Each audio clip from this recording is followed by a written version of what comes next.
Hello, this project is making a organizer, a pouch to put in small rulers, templates for quilting. It has this nice secure Velcro closure on the side. Here we have a zipper pouch on the front cover. Then we have a Velcro pouch here in the center, and if you turn this over, there's another Velcro pouch here and a zipper pouch here on this cover. Now for this one I chose to do Velcro in the middle. On the next one I chose to do a zipper. This one I did the zipper going this way. On the next one I have the zipper going across the top. These are choices you can make to customize this pouch for yourself. If you wanted to put a little loop here so that you could hang this up, that'd be great. I'm considering doing that. I'm not exactly sure if I want to do that or not. Depending how you want to store this once you put your quilting templates or little rulers in it, or you can use this for 100 reasons. I'm just using it for those. All right, so let's get started. So the first thing I want to tell you is that I did the back here. This full back is 9 inches by 20, so I cut a large rectangle 9 by 20. Then for these pockets are done with 9-inch squares. All right, so 9-inch squares. And then you also have some strips to make at 1.5 or 2. I'm sorry, I misspoke.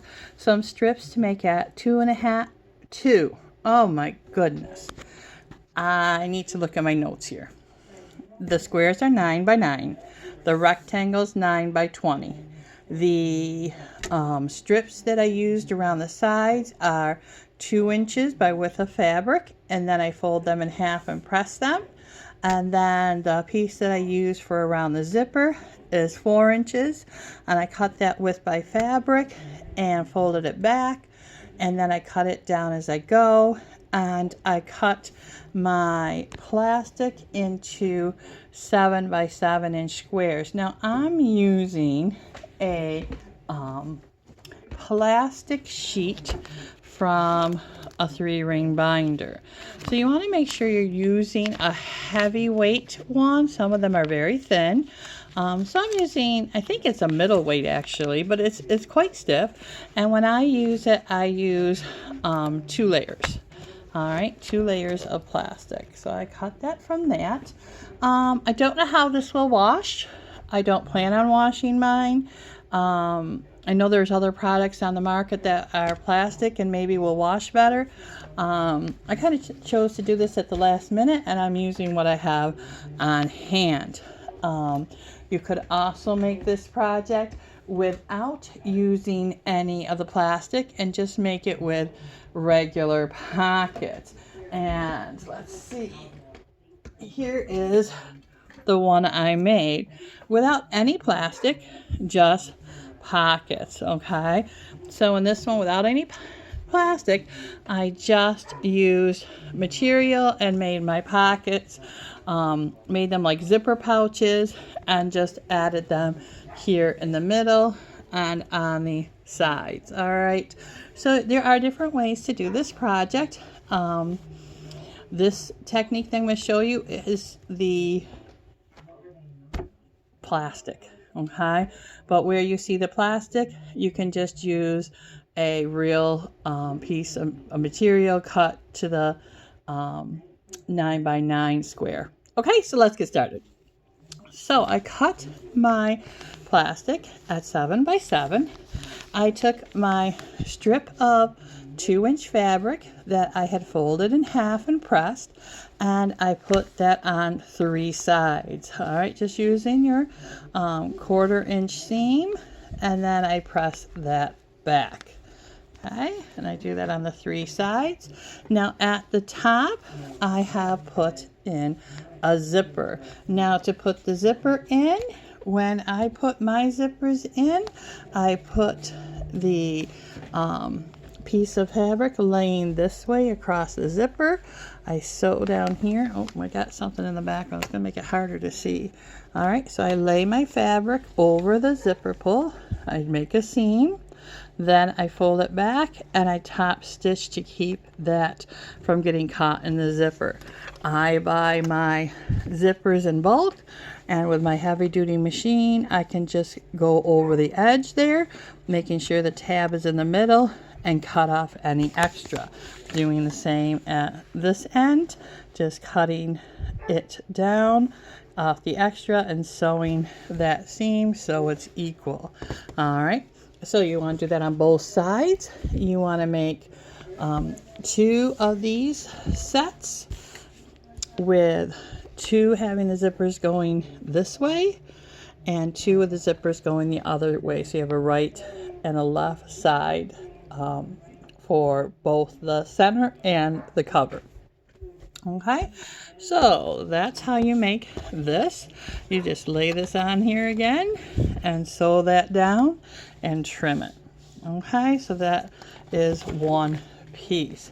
Here is one that has been all nicely put together. So you take your piece that is finished and, oh, excuse me. This is my friend Tweety. We have a Sylvester and we have a Tweety. Here is Sylvester.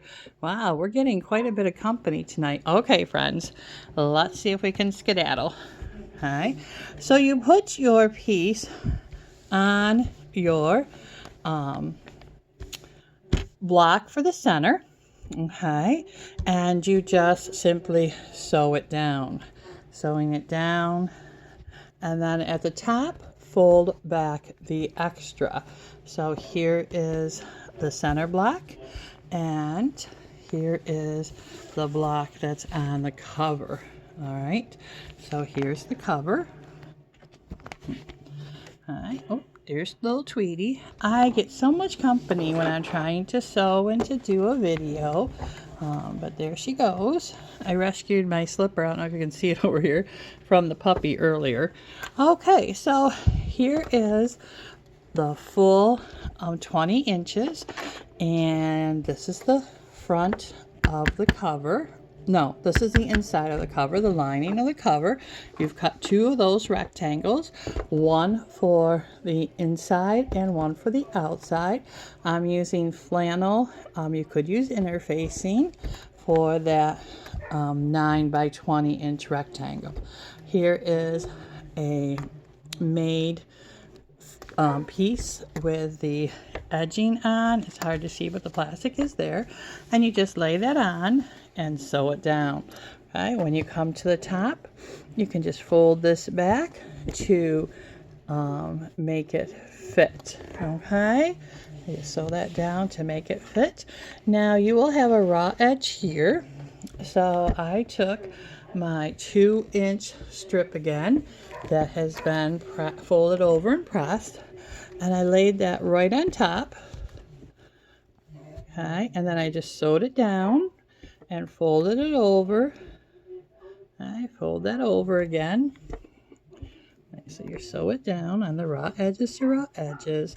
See if I can fold it over so that that raw edge is hidden, and top stitch this down. Okay, and it's kind of hard to see on this fabric, but you can see I've just top stitched it down. There's no raw edges. Okay, and that encases that nice and firmly. All right, so that gives you your right and left side inside pockets.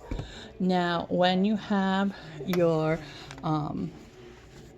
right and left inner pockets made, you're just going to put them together with wrong sides together, and you're gonna just tack it by going around the outside seam here. Just going to tack them together. Now be sure when you do both sides that you leave room here. Now when you're doing the back side, it'll be here, so that when you put them together, You remember you're putting your back sides together. Your extra space is here for this side.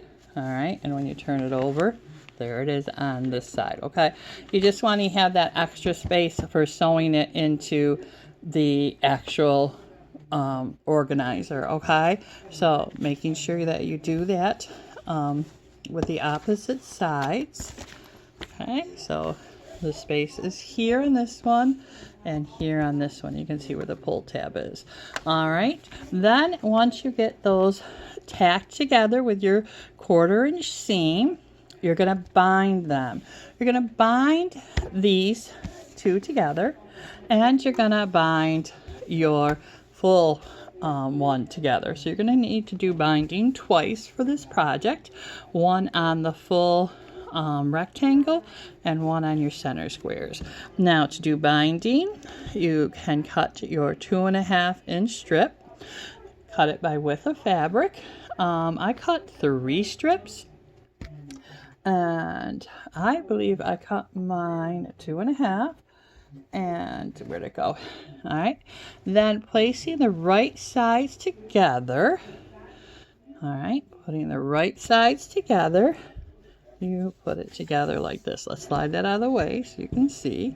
With the right sides together, you have part of your strip going this way down and part of your strip going across, making this little L. Well, it's really not an L, it's a over and down. Okay, so then you diagonal stitch and you trim that back, and then you go ahead and press it. So let's see, I have one here.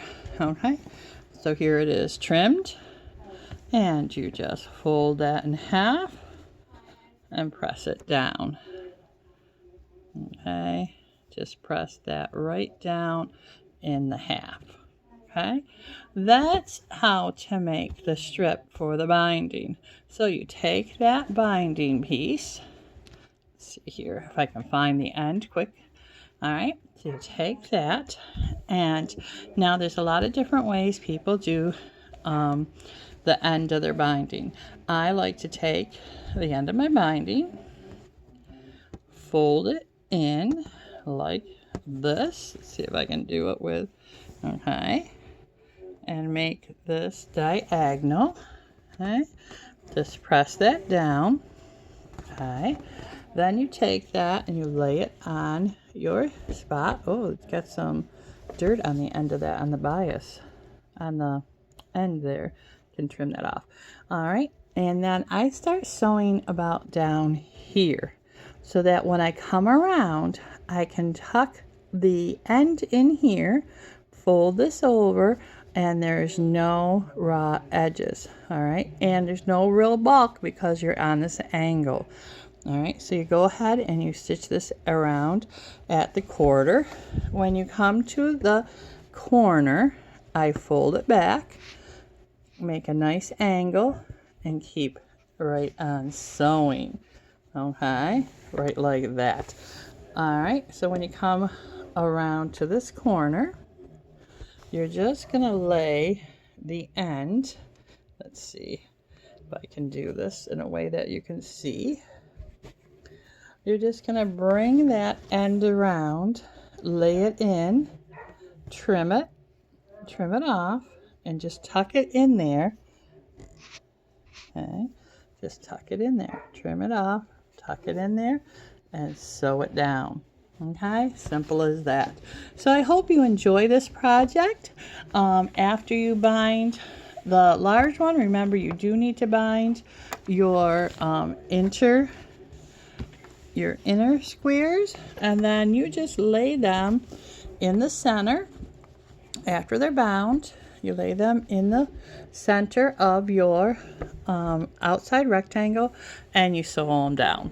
Okay, you just sew it down. There won't be a raw edge because you've bound this, and you just sew it down. You might want to sew once and then go back and sew it again. So happy stitching. I hope you enjoy this project. Sylvester was definitely curious today. There he goes. Have a great day. Enjoy stitching, and please like and subscribe. Bye-bye.